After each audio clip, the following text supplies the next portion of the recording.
आज उनके हाथ में इतनी बड़ी ताकत है कि दुनिया में कहां क्या हो रहा है, कैसे हो रहा है, कौन कर रहा है, इसका कारण क्या है, ये पिताजी अगर ना भी बताए तो भी पता चल जाता है। इसलिए हमारे यहां धड़ल्ले से कहा गया, सारे धर्म बराबर हैं, दुनिया में इससे बड़ा झूठ कोई है ही नहीं। लेकिन हमको ये अच्छा लगता है कि हमें एहसान भाई की थोड़ी तारीफ चाहिए, हमें अबरार भाई की थोड़ी सी दोस्ती भी निभानी है, इसलिए हम झूठ बोल रहे हैं। लेकिन वो लोग जो सच बोल रहे हैं, झूठ हमारी नसों में इतना चला गया है, हम इतने स्वार्थी और मक्कार और लालची हो चुके हैं कि जो लोग सच कह रहे हैं कि हमारी किताब के सूरा नंबर 9 आयत नंबर 5 पे ये लिखा है, हम कह रहे नहीं नहीं नहीं, तुम सच नहीं बोल रहे। इसलिए कि ये सच सनातनी हिंदू को अपनी जगह खड़े होकर के, चाहे मौखिक हो चाहे साहित्यिक हो, उसको जवाब देना पड़ेगा।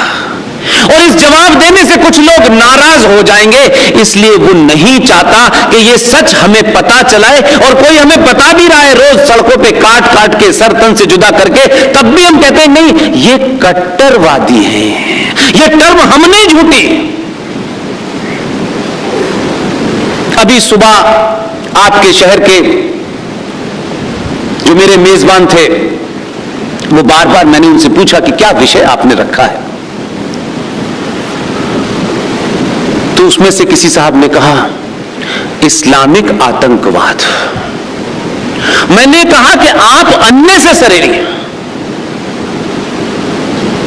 जिस जगह लिख रहे हैं इस्लामिक आतंकवाद, उसकी जगह ज्यादा घेर रहे हैं। ये जब आप कहते हैं इस्लामिक आतंकवाद, यही से कंफ्यूजन है। इस्लाम अगर कह दिया तो फिर आतंकवाद कहने की आवश्यकता ही नहीं है। और मैं बात अपनी तथ्यों पे कहूंगा, इसलिए कि हमारे यहां यह फैशन है कि समाज में हमें कोई आदमी बुरा ना कहे। हम डॉक्टर को कैंसर है तो कैंसर की बीमारी नहीं बताएंगे, नहीं नहीं कुछ कुछ थोड़ा बहुत सर में दर्द है हमारे, क्योंकि हम पिछले 70-80 सालों से अगर पीछे से इतिहास निकालें तो हम क्या हैं, कौन थे, हमारे पूर्वज कौन थे। हमको धीरे धीरे घुट्टी पिला करके एक कुंठाग्रस्त इंफीरियरिटी कॉम्प्लेक्स, एहसास कमतरी हमारी नसों में उतार दिया है कि हमें अपने होने पे शर्म है। हम इसके गुलाम थे, हम उसके गुलाम थे, हम इसके भी गुलाम थे, हम और सबका ऐसा इतिहास पढ़ाया गया। उसके कारण हम कभी जान ही नहीं पाए कि हमारे पूर्वज थे कौन। खुशी है कि आप 18 अगस्त को 322वीं पेशवाओं की जयंती मना रहे हैं, और खुशी इस बात की कि आप मना रहे हैं। सरकारें जब मनाती हैं तो सरकारें ऐसी जयंतियां मनाती हैं, उन्हें मालूम है कि इनके मानने वालों को भी वोट लेना है, तो वो एक रस्म अदगाई होती है।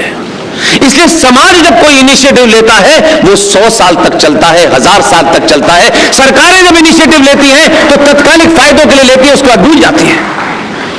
इसलिए किसी सरकार ने मनाया नहीं मनाया इसमें नहीं कुछ महत्व है। जिस दिन ये राष्ट्र और समाज खड़ा हो जाएगा, मेरा मानना है पूरे दावे के साथ,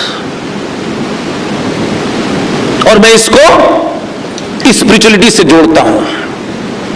मेरे तारुफ में, मेरे इंट्रोडक्शन में बताया गया कि मेरा जन्म कहां हुआ है, इसलिए कोई कंफ्यूजन नहीं है, एकदम कंफ्यूजन नहीं है। इसलिए लोग मुझे कह सकते हैं कि मैं लिहाज कम करता हूं। मेरा जन्म उस शहर के उस विश्वविद्यालय में हुआ है जहां पाकिस्तान का जन्म हुआ था। बिना जाने बिना पढ़े झूठे किताबों को पढ़ करके आपके बहुत सारे बुजुर्ग और ठेकेदारों ने आपका रास्ता बदल दिया है। इसलिए जो प्रॉब्लम है उसको न सॉल्व करके आप कुछ और प्रॉब्लम सॉल्व करने चले गए। इसलिए सावरकर जी के बारे में एक बड़ी बहस चल रही है। उस बहस में हमारी टीम के कुछ सदस्य डिबेट में जाते हैं। मैं 25 साल उस मीडिया में रहा हूं, इसलिए मेरा डिबेट में जाने का शौक कम है और इसीलिए मैंने यह रास्ता चुना है कि अगर इस हॉल में बैठे हुए जितने भी गणमान्य लोग हैं, अगर मैं उनको अपनी बात कम्युनिकेट करने में कामयाब हो गया तो हजारों लाखों RSN, GD बख्शी, सुशील पंडित पैदा हो जाएंगे। क्योंकि आमने सामने में आपको यह अधिकार होता है कि आप मुझसे सवाल पूछ सके, जो मैं कहता हूं, जो मैं बोलता हूं, और मैं उसको रिस्पॉन्ड कर सकूं। इसलिए इस किस्म के डिस्कोर्स में मुझे सच्चाई का पता चल जाता है। जरूरी नहीं है कि हर चीज का सर्वे ही कराना है। सर्वे से पता चलेगा कि देश का मूड क्या है और फिर PR एजेंसी को हायर कीजिए और वो PR एजेंसी फिर बताएगी कि देश में कैसा माहौल है। इसलिए भले ही आज महाराष्ट्र से एक हिस्सा निकल के गुजरात बन गया हो, लेकिन पहले तो एक ही था। तो हिस्सा टूट जाने से ज्योग्राफी में खून तो नहीं बदला ना, उसी का असर है कि गुजरात के बारे में कहा जाता है कि वो बहुत कंजूस लोग होते हैं, पैसा आसानी से खर्च नहीं करते। लेकिन एक आदमी जो दिल्ली में बैठा है, उसने गजब की एक डिजाइन निकाली है।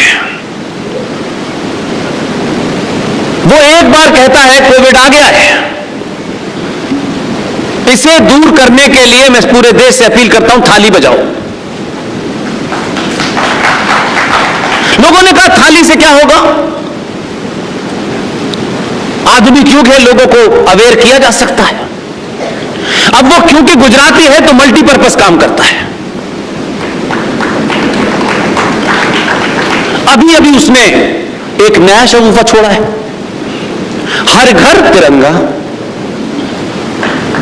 इस पे विवाद हुआ और विवाद उसके लिए PR एजेंसी का काम करती है।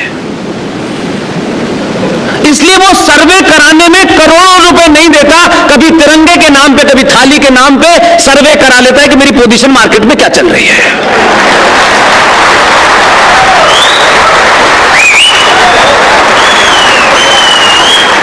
इसलिए मैं इस दौर की हर घटना को, राष्ट्र कैसे जागृत हो, उसे सही बात कैसे पता चले, मेरा इंटरेस्ट सिर्फ इतना है। इसलिए मैं मानता हूं कि आज हमारे सामने जो सबसे बड़ी चुनौती है वो सिर्फ इतनी है कि हम झूठ बोलने की अपनी आदत को छोड़ दें।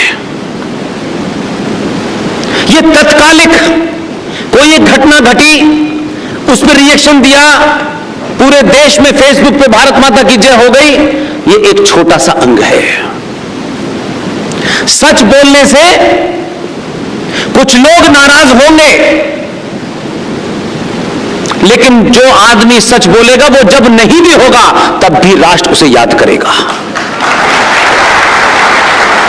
इसलिए आपके पूर्वजों ने बहुत सारे काम किए, लेकिन हम 70 सालों में अपने बच्चों को सच बात बताने से हिचकते रहे। इसलिए हमने अपने घरों में कहानियां सुनाई। हम शिवाजी की गाथा सुनाते हैं, हम फूल वाले चचा की कहानी सुनाते हैं,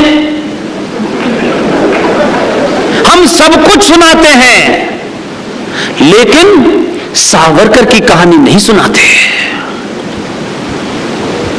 हम सुभाष चंद्र बोस की कहानी नहीं सुनाते, हम नहीं चाहते हमारा बेटा सुभाष चंद्र बोस बन जाए, हमारा बेटा तो फूल वाले चचा की तरह 19 साल तक प्रधानमंत्री बने। ये कहां पिला हो, कहां के पंडित थे पता नहीं सर, आज तक पता नहीं चला सर। ये कहां था, उनके कौन से गोत्र में लिखा था, ये बात अलग है कि आपने सत्ता बदली तो लोग अपना गोत्र आजकल पता कर रहे हैं।